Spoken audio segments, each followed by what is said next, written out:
So what I'm going to do now is talk about what happened on the 23rd of February, okay, of 2020. Yes, ma'am. All right. So let's go ahead and start at the moment your dad kind of came running into the house. He was yelling for you, correct? Yes, ma'am. All right. He yelled that the guy from the other night was running down the road. Yes. And you understood that he was talking about the black van that you had seen go into the open unsecured construction site 12 days beforehand on February 11th. He said the guy that had been breaking into the house just ran by. So yes, that was what I was thinking at the time. Okay. And your father ran into his bedroom to get his .357 Magnum revolver. Yes, where it was. Yes, ma'am. Right. And I want to be real clear. He didn't say he'd seen the man breaking into the house. No, Just that he'd seen the man running down the street. that has been breaking in the house is what he said. Yes, ma'am. And you hadn't seen the black man in the 12 days between February 11th and February 23rd, had you? I did not. And at this time, you were working at Metz & Marine, I was. and your hours were really early in the morning to about 5 at night? It depended on what was going on. It was usually 5 to 1 or 2 in the evening, but it could change so much. All right, so I just want to be clear. 5 o'clock in the morning to 1 or 2 in the afternoon, or are you talking 5 p.m. to 1 or 2 at 5 midnight? a.m. to 1 p.m. sometimes. All right, so on February 23rd, 2020, when your dad came in and yelled for you, you didn't know where the black man was coming from. I had an idea because he said he running down the road, the guy's been breaking in. I've never seen him before. I've kind of had an idea that maybe he's coming from 220. But we'll just go out and check out and see what's going on. But your dad just said he's running down the road, correct? Yes, And you didn't know where he was going when he was running down the road. I did not. All right. And you had no idea what he'd actually been doing that day. Not at that time, no.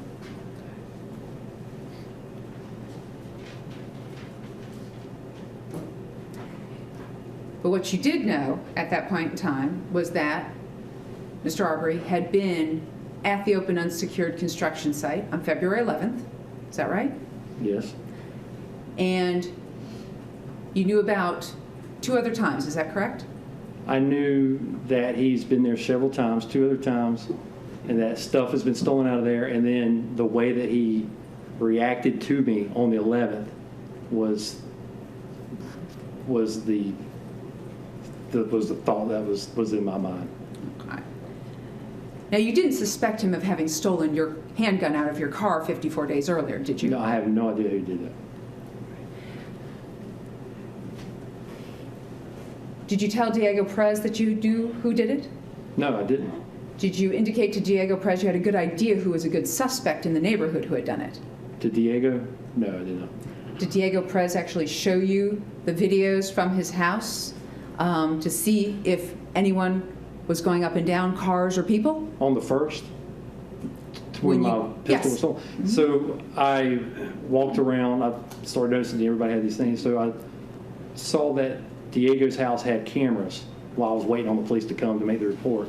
That's the first day I met Diego, and I asked him if there was any if he had any footage from this morning because I had a pistol stolen, and I asked if I can have his thumb drive, and I got his thumb drive and looked through, and I didn't see anybody. I saw a couple of trucks that were I've never seen before that had me wonder a little bit, but I didn't see anybody on there. Okay, so you're saying that Diego Perez actually gave you a thumb drive with these videos on them? Yes. Okay. Isn't it true that you stood there with Diego Perez and looked at the videos with him at the same time? No. I took it home with me. Okay. So while watching, you weren't with Diego Perez watching the videos when you said to Diego Perez, I think I know who did this. I never said that to Diego Perez.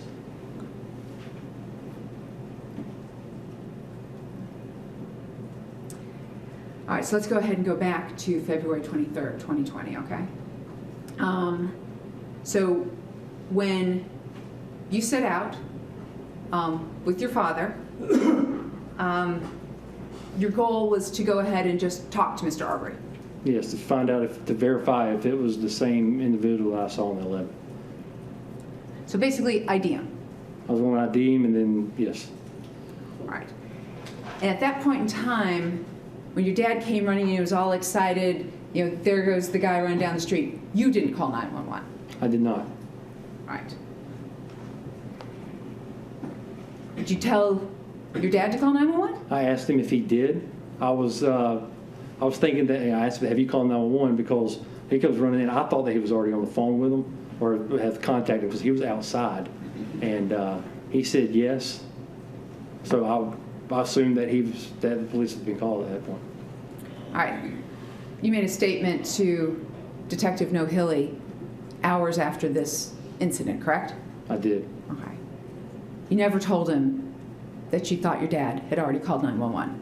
I told him that I believed 911 was called. I don't know exactly what I said, but I believe I did tell him that I was under the impression that my father had called 911.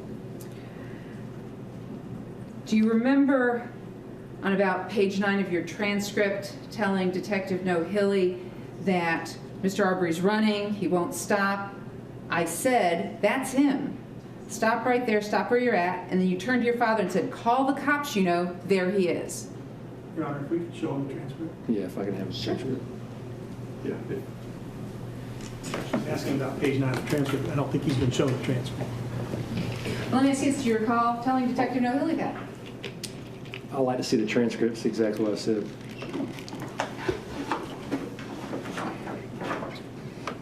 She asked him whether he recalled it, said no, so she's getting the transcript. Yes, sir.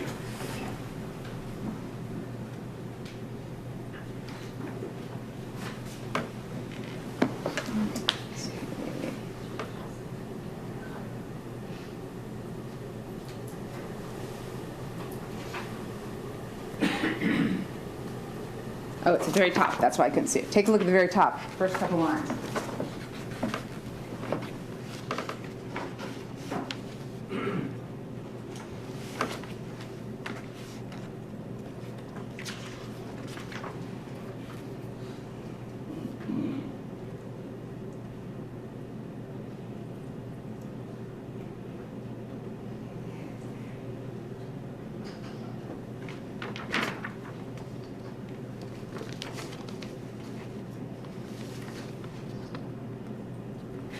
Yes, I did say that.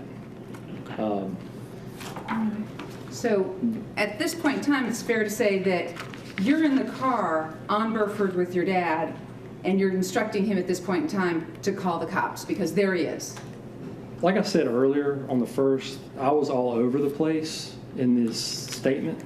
I said that to Officer Nohilly, but at the time, I was still, what's the best way? I was still under the influence of what happened. This was only 2 hours after the most traumatic experience of my life. I'm trying to give him as much information as I can. So from reading these transcripts, I've realized that I was scatterbrained everywhere. When I said the whole paragraph, so pull up to him and say, hey, you know what's going on. He's running. He won't stop. I said, that's him. Stop right there. Stop right. Call the cops. There he is. Starts acting funny. Takes off running. I'm all over the place. I'm trying to explain what's going on, but yes, I said it, but I don't think I was intending to say, there he is. Hey, you call the cops. It was the same timing of the situation, kind of muddled together.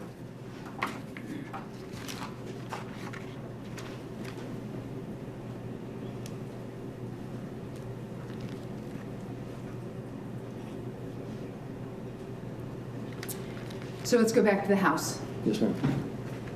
Your father runs in, grabs his .357 Magnum, and you automatically grab your shotgun. That is the closest weapon I had. Yes, ma'am. All right. Now, with that particular shotgun that we have in evidence, you saw that? correct? Yes. And you were here when Brian Leopard testified, I correct? was, yes, ma'am. And it was loaded with 7 shotgun shells, correct? Yes, I believe it was. All right. So all you had to do was take the safety off and pull the trigger in order to kill someone, correct? To shoot it was all I had to do was I kept all my shotguns, the action bar lock disengaged, the action down halfway and off on safety for more protective safety. So yeah, it was loaded if that's what you're asking. No, In the chamber. I was asking, all you had to do to shoot and kill someone was take the safety off and pull the trigger. No, take the safety off and then push the action bar lock up. And you did both those things in order to kill Mr. Arbery. When he was on top of me, I disengaged the safety, pulled the trigger. Yes, ma'am. So now, when your dad comes running in, he's all excited, you didn't stop him and tell him to calm down, did you? No. No, So but- this is, oh, go ahead. He's trying to No, but I was trying to find out what was going on. I was trying to find out the situation. If I walked outside and I didn't see our neighbor that was aware of February 11th and knew that the guy that we're suspecting has been in this house several times, ran by, was pointing down the road, then yes, I said, Dad, calm down. Just calm down. But the totality of the circumstance and everything that happened the 11th, knowing that there was stuff stolen out of that house, that he has been continually breaking into this house, and then he just ran into the neighborhood with the neighbor pointing down the road, that led me to believe there's probable cause that something has happened down there. Something has happened with this guy again. Let me make sure, let's see what happened. Let me make sure everybody's okay. It's identified. All right, so you just said, based on everything, you think something had happened, Yes, ma'am. but you had no idea what had happened. At that time, no, ma'am. All right. And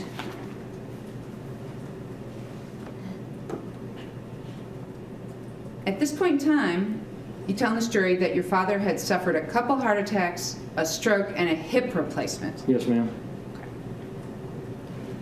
And you grabbed your shotgun and walked outside with it, and that's when you saw Mr. Albenzi. Yes, ma'am. So you'd already made the decision inside the house to go with your father to go track down Mr. Arbery. Made a decision to find out why he was so excited, what was going on at the time. I walked outside to analyze the situation to see why my father, who's had 2 heart attacks, a stroke, and a complete hip replacement, why he's so excited. What caused him to be in this state of mind? What happened? What has happened? It's not something that happens every day. So yeah, I was alarmed. I'm gonna go out there and see what happened, investigate what's going on. You took your shotgun with you out there, I did. and you didn't tell your dad to go back in the house. I didn't see him at that point. He ran off into the back of his room. So when you got out there and you saw Mr. Albenzi, you didn't say, Dad, go back in the house, we're not going to do this, we're going to call 911.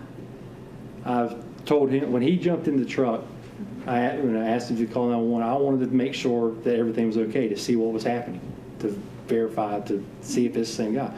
If it was going down the road and if it was not the same one, then yes, I would, all right, this is not the same guy. This is a misidentification. This isn't the guy that police have been looking for and has been breaking in this house. This stuff has been stolen in. It was continuing on, but as we went down and identified him, that yes, this is him. Let's try to hold him for the police, talk to him. Didn't you tell this jury that you assumed your father was correct, and that's why you got your shotgun? Yes. All right. And Defendant's Exhibit 14.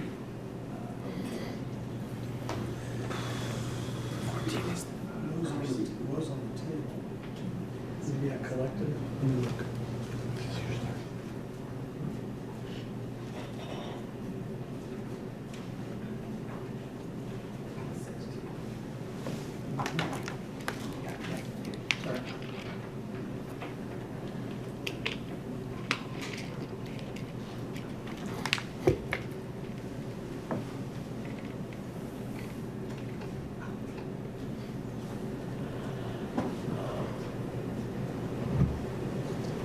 Sorry. son was inside the house, correct? He was.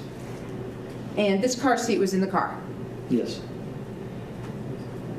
So when you get in the car and Greg McMichael goes to get in the car, this doesn't stop the two of you. The car seat being there and going, well, you know, Dad, we really can't do this. The car seat's there. Let's just call the police. It did not. He kept saying, you go down there, go down there. Like I said, seeing the neighbor down there, seeing how he acted on the 11th, acted like he was brandishing a weapon, I don't know what's happened. I don't know if somebody got hurt. I don't know what happened. I'm just going to go down and investigate. It was. So you're going to go down and investigate, even though you testified, you're not going to chase or investigate someone who is armed, I correct? didn't know if he was armed or not. I did not know if he was armed or not. Just go and look. I'm not going to just look at the totality of the circumstance. It's not stopping you to the point and say, you know, are you armed, or if he had a gun or anything, I would have backed off. I just wanted to go and see what's going on. That was all it was at that point. You didn't tell your dad this is a really, really bad idea that could go really wrong for us and we should just stay here and call 911. You didn't say that, did you? I didn't.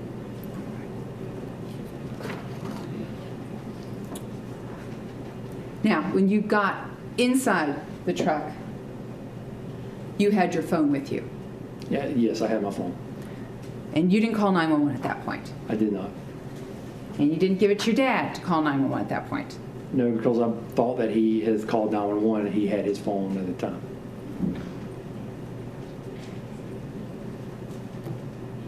Would this be a good stopping point, Judge?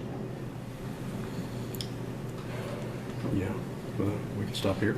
I'm just looking for a natural break in it. Okay, if it's a natural break in the testimony, if you're going to move to another area then? All right. All right, ladies and gentlemen, why don't we go ahead and break for the day then? Hi everyone, George Stephanopoulos here. Thanks for checking out the ABC News YouTube channel. If you'd like to get more videos, show highlights, and watch live event coverage, click on the right over here to subscribe to our channel, and don't forget to download the ABC News app for breaking news alerts. Thanks for watching.